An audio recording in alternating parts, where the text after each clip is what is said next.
So supposedly when it comes to Polkadot, this is coming soon. They say how on March 12th, they're going to be resetting their economic model. Now, nothing I say is financial advice, and I'll talk about the price of DOT, which is Polkadot's native token, very soon. But I want to get to this real quick because they say how basically through this quote unquote reset, DOT, which is Polkadot's native token, the supply is going to be capped at 2.1 billion. So at least now we have more of a clear understanding of the maximum supply of DOT through that reset, which again is supposedly going to happen on March 12th. However, furthermore, they say how emissions are going to be reduced by 53.6% immediately. And also, they're going to be getting rid of the treasury burns. Furthermore, they're going to be introducing something called a dynamic allocation pool. They say that they're going to have clearer issuance and smarter capital allocation. But yeah, that's not really that important. Let's talk about the dynamic allocation pool because they kind of explain this in a brief way, right? So through this, instead of burning DOT, which again, like I mentioned before, is Polkadot's native token, they see how basically new tokens that are had from transaction fees and other stuff like that, it's going to flow into a permanent on-chain pool, which is supposedly going to be available for governance allocation. Now, they say that governance can dynamically allocate these, again, DAP funds, right? Dynamic allocation pool funds across things such as, treasury budgets and stuff like that, strategic reserves, and also some others.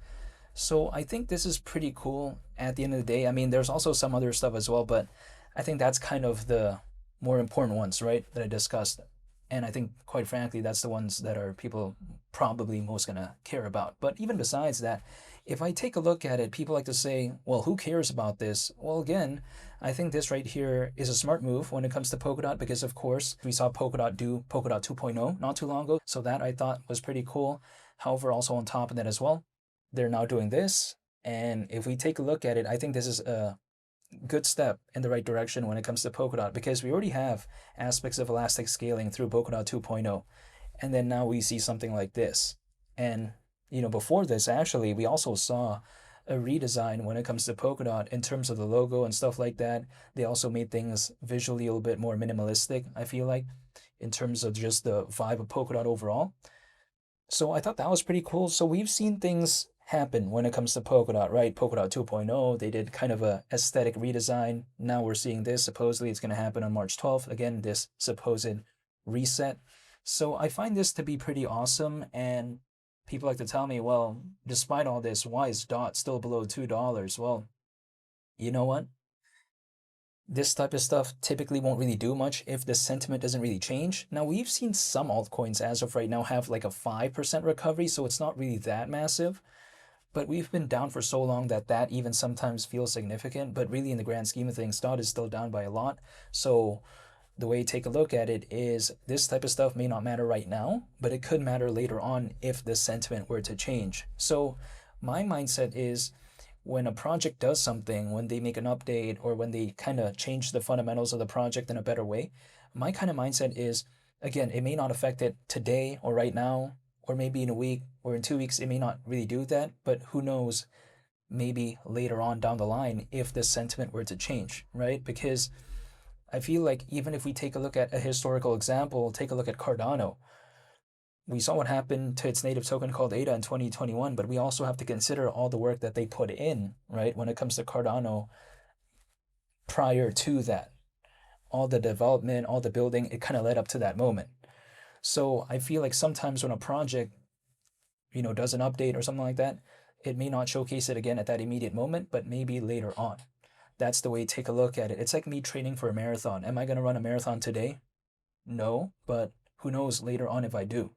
That's just kind of my mindset. So yes, DOT is around 33 times lower than $50, but at the end of the day, I mean, if I take a look at something like DOT, I think more specifically through the supposed supply that's going to be capped at 2.1 billion, which, again, is going to be happening because sometimes we see projects, they change the tokenomics for the worse, right?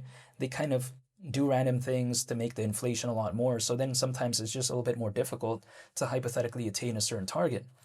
But I feel like through this, now it gives DOT a little bit more kind of relaxing vibe where we're not really curious, okay, what is really the maximum supply? Again, they kind of clarified it So I do like seeing that. And if we think about it, DOT, again, at the hypothetical idea of $50, the market cap at that point would be around 83 billion.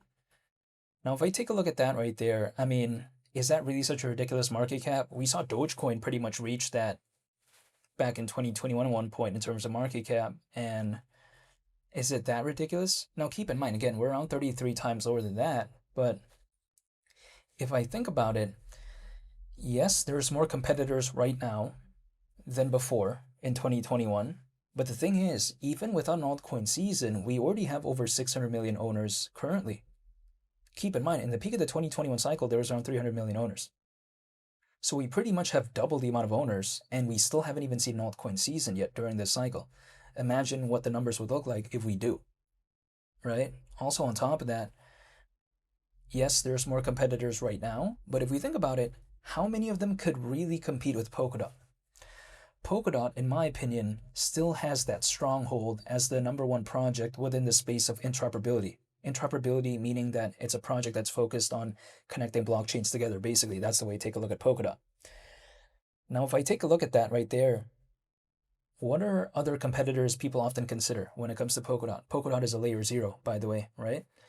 Cosmos, people would like to say that, but Atom has a way smaller market cap than DOT. DOT just has a bigger following, in my opinion, in terms of mainstream popularity.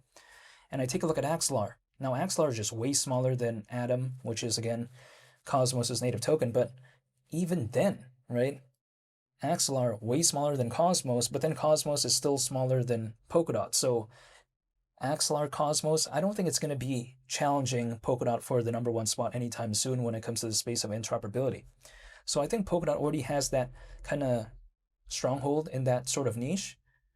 So if it could just maintain that hypothetically heading into an altcoin season, $50 would it surprise me at around an 83 billion market cap, considering the current circulating supply. I don't know if it would, because hypothetically, I don't think it would actually.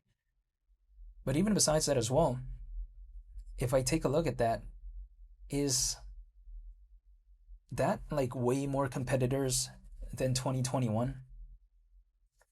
I don't think so, really, in the grand scheme of things. Like, if we think about it, yes, there's more projects like memes and stuff like that, but if I think about it, what could really kind of compete with Polkadot right now? I just kind of like Cosmos, Axelar, arguably. That's not that many, and they're way smaller than Polkadot. So when people like to tell me, oh, there's more competitors as of right now, sure, for memes and stuff like that, but I don't really think so in terms of the actual ones that could compete head to head with something like Polkadot, because Polkadot, it just has a unique following. It has a unique concept. Again, it's focused on connecting blockchains together. And also on top of that, it kind of has a support system in a sense where it has a canary network called Kusama, where a bunch of developers typically kind of test out projects there first before moving it later on to Polkadot, even though they don't have to move on later to Polkadot. But again, at least there's Kusama there.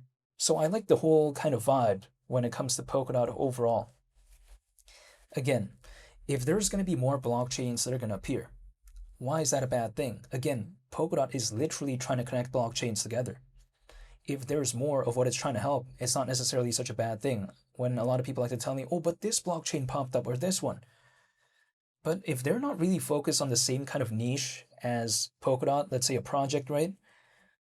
Why is that a bad thing for Polkadot? Again, Polkadot is literally trying to connect blockchains together. But besides that point, though, when I take a look at DOT, I haven't given up. I'm still dollar cost averaging once a month, by the way, even though I don't necessarily have to do that, but I'm voluntarily choosing to do so because I'll never be able to know if the market could ever wake up again. And if it were to do so, I'll never be able to know the exact timing. So I'd rather be holding the entire time and just, in case, right? In case something were to happen. But it doesn't mean anything could, but at least that's just my mentality. So I just wanted to make this video real quick to talk about my thoughts when it comes to Polkadot, even though I'm not telling anyone to do anything. And I just thought it was a pretty cool update that when it comes to Polkadot, they announced some changes that are supposedly going to be coming on March 12th. So I'll make an updated video when that comes as well. But I wanted to make this video because they made this announcement, so I thought it was pretty cool. And yeah, feel free to stay tuned for upcoming Polkadot updates. I greatly appreciate it, and I want to say thank you for watching. I hope you all have a very nice day. It's Willie the Captain, and I'll see you all in the next one. I'm out. Peace. Bye.